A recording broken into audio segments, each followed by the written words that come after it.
Welcome back to our YouTube channel Neha ma'am and DJ sir. इस video में मैं लेके आई हूँ आपके लिए 12th क्लास की स्टोरी नेम है on the face of it. Story में एक 14 साल का बच्चा है जिसका नाम है डेरी। अब उस बच्चे का जो आधा चेहरा है ना एसिड से जल गया है। अब जले हुए चेहरे की वजह से उसको जो लोग ताने मारते हैं, नेगेटिव चीज़ें बोलते हैं ना, उसको उसने अपने अंदर बैठा लिया है और बैठाते बैठाते उसने क्या अपने आप को अंदर से जलाना शुरू कर दिया। उसको लोगों से नफरत हो गई है। इतनी खूबसूरत जिंदगी भी उसको खूबसूरत नहीं लग रही है, वो बस नेगेटिव चीज़ों में ही डूबा हुआ है।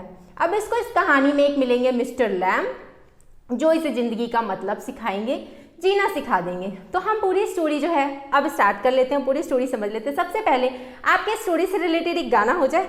चेहरा क्या देखते हो दिल में उतर कर देखो ना, देखो ना। कहने का मतलब है राइटर भी आपको यही समझाना चाहते हैं कि किसी के चेहरे पर हमें नहीं जाना चाहिए।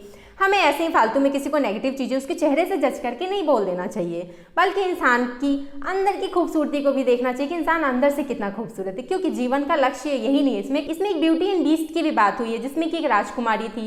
राजकुमारी ने जब वो बीस्ट को किस किया था तो वो राजकुमार में बदल गया था। तो बच्चा कहते कि मुझे तो कोई किस भी नहीं करेगा। तो कहने का मतलब है जीवन का लक्ष्य ये सब फालतू की चीज़ें नहीं है, इससे कहीं बढ़कर है हमारी ज़िंदगी बहुत खूबसूरत है। तो स्टार्ट कर लेते हैं कहानी। मैं आपको पूरी कहानी हिंदी में समझाने वाली हूँ, तो पूरी वीडियो को ध्यान से देखिएगा ताकि आपको ये कहानी अच्छे से समझ में आ जाए। तो स्टार्ट कर लेते हैं कहानी।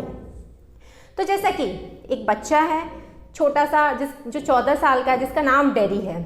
तो वो क्या करता है कि एक गार्डन है, गार्डन में वो दीवार फांद करके एंटर करता है, जबकि गार्डन का दरवाज़ा जो था खुला था। चाहता तो दरवाजे से भी एंटर कर सकता था, लेकिन वो दीवार फांद करके आता है। और वो यहाँ पे किस लिए आता है? वो इसलिए आता है ताकि वो अपना अकेले में अलोन होकर के वो अपना समय जो है यहाँ स्पेंड कर सके। लेकिन जैसे ही वो गार्डन में धीरे धीरे चल रहा था कि कहीं कोई उसकी आवाज़ भी ना सुन ले, कोई आ ना जाए, तो वो सोच रहा था कि नहीं, मुझे बहुत धीरे धीरे चलना है। तो क्या होता है, अचानक से एक आवाज़ आती है कि संभल के चलो, क्रैब एप्पल है जो कि तुम्हारे पैर से दब सकता है। तो वो बच्चा कहता है कि कौन है यहाँ पे? तो वो यहाँ पे वही मिस्टर लैम जो है, वो बूढ़े व्यक्ति वो थे यहाँ पे।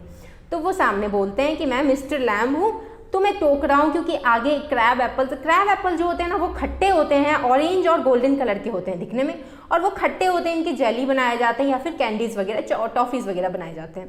तो वही एप्पल थे वहाँ पे। तो वही वो कहते कि मैंने तुम्हें इसलिए कहा संभल के चलो, क्योंकि यहाँ पे वीड्स है, जंगल वगैरह हैं, ग्रासेस वगैरह हैं, उसमें क्या वो तुम्हें दिख नहीं रहे हैं, तुम्हारे पैर से दब सकते हैं। तो वो बोलता है कि वो मुझे तो लगा ना कि यहाँ कोई नहीं है, इसलिए मैं यहाँ आया था, मैं यहाँ अकेले समय स्पेंड करने आया था। तो बोलते हैं कि अच्छा ठीक है, कोई बात नहीं। फिर भी वो कहते हैं कि मुझे लगा कि ये गार्डन और ये घर जो है खाली है, यहाँ कोई नहीं रहता है। तो वो बोलते हैं मिस्टर लैम कि हाँ, अभी यहाँ पे क्योंकि मैं गार्डन में हूँ, तो मेरा जो घर है ये मेरा ही घर है, और ये घर तो खाली ही है। जैसा तुम सोच रहे हो कि घर खाली है, तो हाँ सच में घर खाली है। तब तक घर खाली है जब तक कि मैं यहाँ गार्डन एरिया में हूँ। घर में जाऊँगा तो गार्डन खाली होगा। तो वो बोलता है कि नहीं, मुझे लगा कि यहाँ कोई नहीं रहता, मैं इस वजह से यहाँ आ गया था। तो वो बोलते कि ठीक है, कोई बात नहीं। तो वो कहता है कि ठीक है बाय, मैं जा रहा हूँ यहाँ से। डेरी बोलता है कि ठीक है बाय, मैं जा रहा हूँ यहाँ से। तो लैम बोलते हैं मिस्टर लैम कि मुझे कोई प्रॉब्लम नहीं है, मेरे बागीचे में कोई भी आए जाए, तो बहुत सारे बच्चे भी आते हैं यहाँ पे एप्पल चोरी करने के लिए। तो ये बच्चा कहता है, डेरी कहता है कि मैं यहाँ कोई चोरी वोरी करने नहीं आया हूँ, मैं तो बस अकेला खाली समय स्पेंड करने आया था। तो वो बोलते हैं मिस्टर लैम कि हाँ मुझे भी पता है, वो तो छोटे बच्चे हैं, वो आते हैं एप्पल चोरी करने के लिए, क्रैब एप्पल्स को चोरी करने के लिए। तो फिर वो बोलते हैं कि मुझे अच्छा लगता है, अगर मेरे बागीचे में कोई आता भी है तो मुझे तुमसे कोई प्रॉब्लम नहीं है, तुम यहाँ रह सकते हो। तो यहाँ ये डेरी जो है उनको बोलता है कि आप ऐसे क्यों दिखा रहे हो कि मैं बिल्कुल नॉर्मल हूँ, आपको मुझे देख के कोई आश्चर्य नहीं हुआ, आप चौंके नहीं, आप ये प्रिटेंड कर रहे हो ऐसे नॉर्मल दिखने का। तो वो पूछते हैं, वो कहते हैं कि क्यों?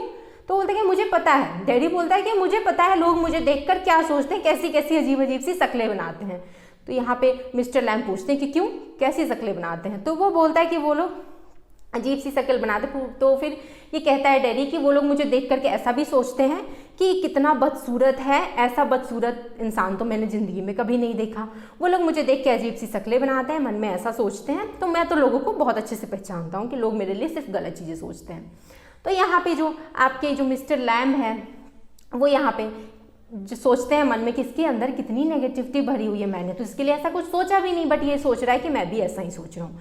तो ये इसका ध्यान भटकाने के लिए कहते हैं कि सितंबर का महीना है और पता है शाम के समय में मैं ये एप्पल जो है ना, क्रैब एप्पल्स, इनको तोड़ूंगा, सीढ़ी से चढ़ करके तोड़ करके मैं उनकी ना जेली बनाऊंगा, बच्चों को बहुत पसंद है। तो यहाँ पे वो कहता है कि ऐसा है कि आप मेरा मतलब आप ऐसे नॉर्मल दिखाने की कोशिश कर रहे हो, बातों को घुमा रहे हो आप। तो फिर वो ये जो डैडी है वो बोलता है कि आप मुझसे कोई सवाल क्यों नहीं पूछ रहे कि मैं ऐसा क्यों दिखता हूँ। तो वो सोचते हैं कि चेहरा तो इतना कोई मैटर नहीं करता, फिर भी वो पूछ देते हैं कि चलो ठीक है तुम कह रहे हो तो पूछ लेता हूँ, क्या हुआ तुम्हारे चेहरे को, दिखने से तो मुझे यही लग रहा है कि हाँ चेहरा जल गया है आग से तुम्हारा। तो बोलते कि नहीं, आग से नहीं जला है, ये जो मेरा चेहरा है ये एसिड से जल गया है।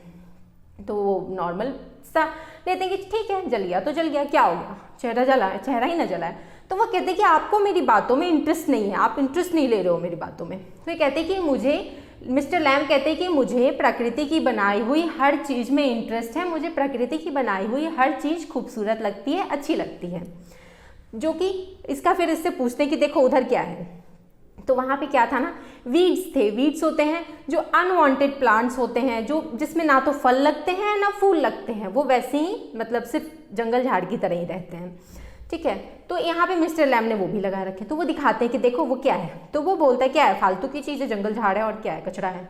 तो ये बोलते हैं कि ये जो लोगों को फालतू लगता है ना, लोग वीड्स को क्या करते हैं कि जो फल और फूल वगैरह के आसपास हो जाते हैं तो वीड्स को उखाड़ करके फेंक देते हैं, क्योंकि वीड्स फालतू में ऐसी मिट्टी का जो सॉइल का जो न्यूट्रिशन होता है उसको ले रहा होता है, और उससे क्या आसपास के और जाहिर सी बात है जो मिट्टी में जो न्यूट्रिशन है वो जो पौधों को मिलेंगे, बाकी पौधों को जिसमें फल फूल लगने वाले हैं, तो वो ज़्यादा अच्छा रहेगा ना जो ये कचरे को मिलेंगे। कहने का मतलब लोगों की सोच ऐसी होती है, तो वीड्स को उखाड़ के फेंक देते हैं। लेकिन मिस्टर लैम बोलते हैं कि लेकिन मेरे लिए वीड्स यानी कि ये जो जंगल झाड़ वाले पौधे हैं ये भी उन पौधों की तरह ही हैं जिसमें फल फूल लगते हैं, क्योंकि ये भी हमारे वातावरण को हरियाली देते हैं। तो उनके कहने का यहाँ पे वो ये समझाना चाह रहे थे कि इंसान का माइंड पॉजिटिव होना चाहिए किसी भी चीज़ की खूबसूरती को देखने के लिए। तो यहाँ कहते कि वीड्स को भी मैंने यहाँ इतने अच्छे से लगा रखे हैं ताकि, क्योंकि ये मेरे बागीचे को हरियाली देता है। लोगों के लिए ये ऐसे ही कचरा है, लोग उखाड़ के इसको फेंक देते हैं। तो फिर यहाँ पे मिस्टर लैम बोलते हैं कि वैसे ही तुम और मैं कोई अलग नहीं है, हम दोनों बिल्कुल एक हैं। तो वो पूछता है कि वो कैसे एक है, मेरा तो चेहरा जला हुआ है, आप सही सलामत हो। तो वह कहते कि मेरा जो एक पैर है वो नकली है। कहते नकली पैर? तो बोलते हैं मिस्टर लैम कि हाँ वो स्टील का है, क्योंकि एक ब्लास्ट में मेरा एक पैर मैंने खो दिया था और वो स्टील का पैर है, असली नहीं है। यहाँ पे वो जो मिस्टर लैम थे वो इसको ये भी बताते हैं कि यहाँ के सारे बच्चे मुझे लेमली लैम यानी कि लंगड़ा लैम कह के चिल्लाते हैं। क्या तुमने नहीं सुना है? अब अगर नहीं सुने थे तो अब तो तुम्हें पता चल गया होगा। फिर वो कहते हैं कि हम दोनों में डिफरेंस सिर्फ इतना है कि तुम खड़े हो सकते हो, चल फिर सकते हो, मैं यहाँ बैठा हुआ हूँ, मैं यहाँ से खड़े भी नहीं हो सकता। दूसरा डिफरेंस यहाँ पे ये भी है कि बच्चे के दिमाग में बहुत नेगेटिविटी है, लेकिन वहीं पे मिस्टर लैम के दिमाग में सिर्फ और सिर्फ पॉजिटिविटी है। तो वही वो उसको जब कहते हैं ना कि सिर्फ डिफरेंस इतना है कि तुम खड़े होकर चल फिर भी रहे हो और मैं चल नहीं सकता हूँ, मैं यहाँ व्हील चेयर पर बैठा हूँ। तो बच्चा जवाब देता है कि ये तो मुझे दिखा भी नहीं, बच्चे को तो नहीं दिखा ना कि वो व्हील चेयर पे बैठे हैं क्योंकि उनका पैर नहीं है। वही वो कहते हैं कि तो कई लोगों को नोटिस भी नहीं होता होगा, पता भी नहीं चलता होगा, लेकिन मेरा चेहरा तो हर कोई नोटिस कर सकता है ना। मतलब बच्चे के लिए सिर्फ लोगों का ओपिनियन ही मैटर करता है, बाहरी मैं जैसा दिख रहा हूँ, लोगों की जो सोच है वही उसके लिए मैटर करता है, लेकिन वहीं पे मिस्टर लैम के लिए नहीं। मिस्टर लैम यहाँ पे फिर बात को काट देते हैं, कहते कि छोड़ो, बच्चे को क्या समझाएं कि भाई मैं तो चल फिर भी नहीं सकता हूँ, अपना कुछ नहीं कर सकता हूँ, फिर भी मैं यहाँ पॉजिटिव माइंड के साथ, पॉजिटिविटी के साथ बैठा हूँ। तो फिर यहाँ पे वो इस बात को कट करते हैं। फिर वो उससे पूछते हैं बच्चे से कि तुमने ब्यूटी एंड द बीस्ट की कहानी सुनी है? तो वो बोलते हैं कि हाँ सुन रखी है। उस कहानी से हमें यही सीख मिलता है कि इंसान बाहर से चाहे कैसा भी दिखता हो, अंदर से खूबसूरत होना चाहिए। और उसकी कहानी भी थोड़ा सा बताता है कि ब्यूटी एक ब्यूटीफुल बहुत सुंदर सी रानी राजकुमारी थी जिसने कि एक बीस्ट यानी कि बहुत बदसूरत दिखने वाले से प्यार किया, और जब उसने उसको किस किया ना तो वो जो बीस्ट था वो भी राजकुमार में बदल जाता है। बट यहाँ बोलता है बच्चा कि लेकिन मेरी इस कहानी में तो ऐसा भी नहीं होने वाला है कि मुझे तो ऐसा तो कोई किस भी नहीं करने वाला, और किस कर भी ले तो मैं थोड़ी ना वो राजकुमार के जैसा दिखने लग जाऊंगा। तो मिस्टर लैम बोलते कि हाँ वो तो है कि तुम वैसे नहीं दिखने लग जाओगे। वही वो कहता है कि मेरी तो माँ भी मुझे जब किस करती है ना, यहाँ पे डैडी रिप्लाई करता है कि मेरी जब माँ भी मुझे किस करती है ना तो इस जले हुए पोर्शन की साइड किस नहीं करती है, वो तो इधर करती है जिधर मेरा बिल्कुल फेस ठीक है।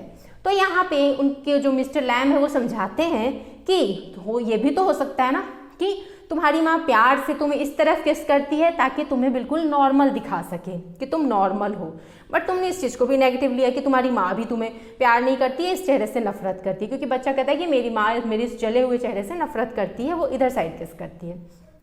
तो यहाँ मिस्टर लैम इसे समझाते हैं कि तुम जिन चीज़ों को नेगेटिव लेके चल रहे हो उसमें पॉजिटिविटी भी है, पॉजिटिविटी ही है एक्चुअल में।